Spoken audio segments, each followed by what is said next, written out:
მოგესალმებით. მასწავლებელთა პროფესიული განვითარების ეროვნული ცენტრი გთავაზობთ საინფორმაციო ვიდეოების სერიას მასწავლებელთა პროფესიული განვითარებისა და კარიერული წინსვლის სქემის შესახებ. აღნიშნული საინფორმაციო ვიდეოების სერია განკუთვნილია წამყვანი და მენტორი მასწავლებლების, სპეციალური მასწავლებლებისა და კარიერული წინსვლის მსურველთათვის. პირველ რიგში გაგაცნობთ განსახილველ საკითხებს. შევეხებით სქემის ძირითად არსს, მასწავლებლისა და სპეციალური მასწავლებლის სტატუსებს, კარიერული წინსვლის დონეებსა და მიმართულებებს. ვისაუბრებთ საჭიროებაზე დაფუძნებულ მიდგომაზე. სქემის ახალი მოდელი ეფუძნება განათლების სისტემაში მიმდინარე ცვლილებებს და საჭიროებაზე მორგებული, შედეგზე ორიენტირებული მიდგომების გაძლიერებისკენაა მიმართული. მისი შემუშავებისას გათვალისწინებული იქნა საგანმანათლებლო კვლევების ეროვნული ცენტრის მიერ ჩატარებული კვლევის რეკომენდაციები, რომლის მიხედვითაც მასწავლებლის პროფესიული განვითარება და საქმიანობის შეფასება უნდა დელეგირდეს სკოლაზე. ამასთან კარიერული წინსვლის სისტემა უნდა მოერგოს სკოლებისა და სისტემის განვითარების საჭიროებებს. შესაბამისად, ახალი სქემა ითვალისწინებს თითოეული სკოლის თემის რეალურ საჭიროებებს, ის განსაზღვრავს კარიერული წინსვლის გზებს, რომლებიც სკოლების ავტონომიურ გადაწყვეტილებებსა და მათ კონკრეტულ საჭიროებებს ეფუძნება. ეს ნიშნავს, რომ წამყვანი და მენტორი მასწავლებლების, სპეციალური მასწავლებლების საქმიანობა ნამდვილად მოახდენს რეალურ გავლენას იქ, სადაც ეს ყველაზე მეტად არის საჭირო. მოდით უფრო დეტალურად განვიხილოთ წამყვანი და მენტორი მასწავლებლების, ასევე სპეციალური მასწავლებლების კარიერული წინსვლის დონეები.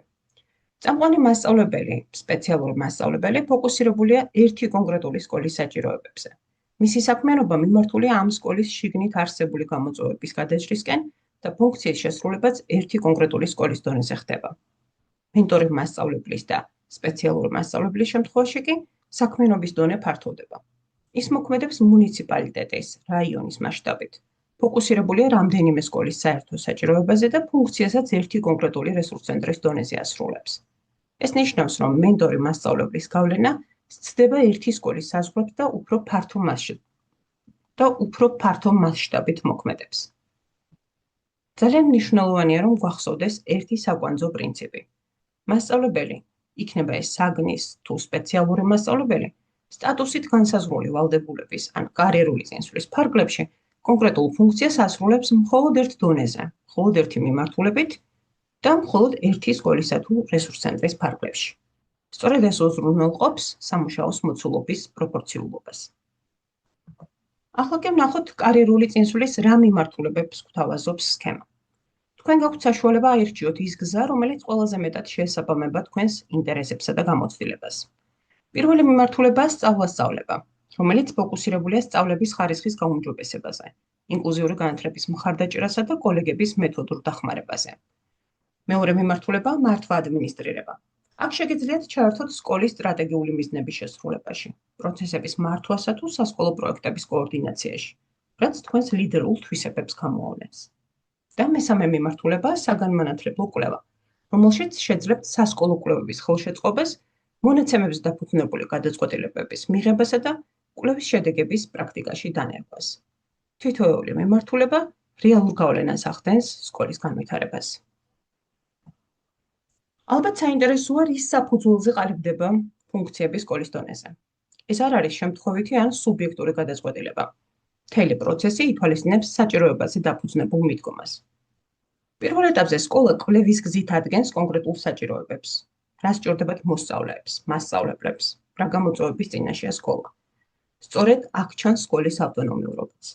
შემდგომ ეტაპზე გამოვლენილი საჭიროების მიხედვით განისაზღვრება კონკრეტული ფუნქცია, რომელიც გარკვეულწილად ამ პრობლემის გადაჭრას შეუწყობს ხელს და ბოლოს ეს ფუნქციები ნაწილდება თავდაპირველად წამყვან მასწავლებლებზე, წამყვან სპეციალურ მასწავლებლებზე, ხოლო შემდეგ სკოლის დონეზე წინსვლის მსურველებზე.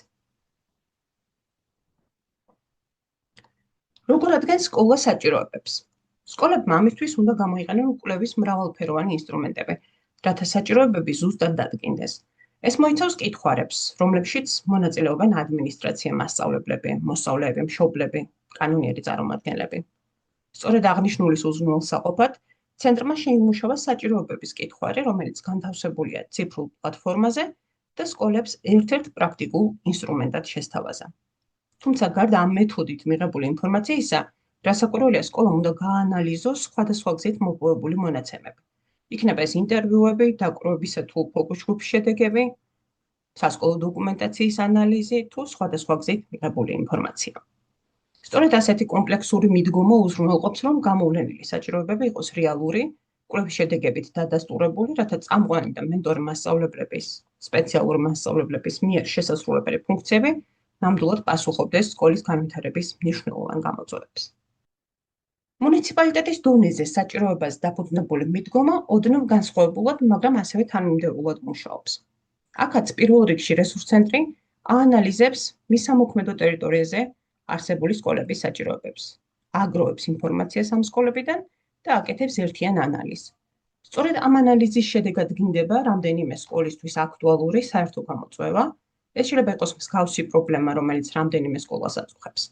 მესამე ეტაპზე სწორედ ამ საჭიროებების საპასუხოდ განისაზღვრება ფუნქციები, რომლებიც გადანაწილდება თავდაპირველად მენტორ მასწავლებლებზე, შემდგომში სპეციალურ მასწავლებლებზეც, ხოლო ამის შემდეგ უკვე მუნიციპალიტეტის დონეზე წინსვლის მსურველებზე. უნდა აღინიშნოს, რომ ამ პროცესის მხარდასაჭერად ცენტრი სკოლებსა და რესურს ცენტრებს მიაწვდის საჭიროებების ანალიზისა და მათ საფუძველზე ფუნქციების განსაზღვრისთვის საჭირო პრაქტიკულ ციფრულ ინსტრუმენტებს.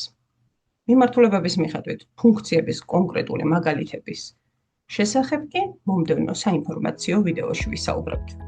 მადლობას გიხდით ყურადღებისთვის და გისურვებთ წარმატებას.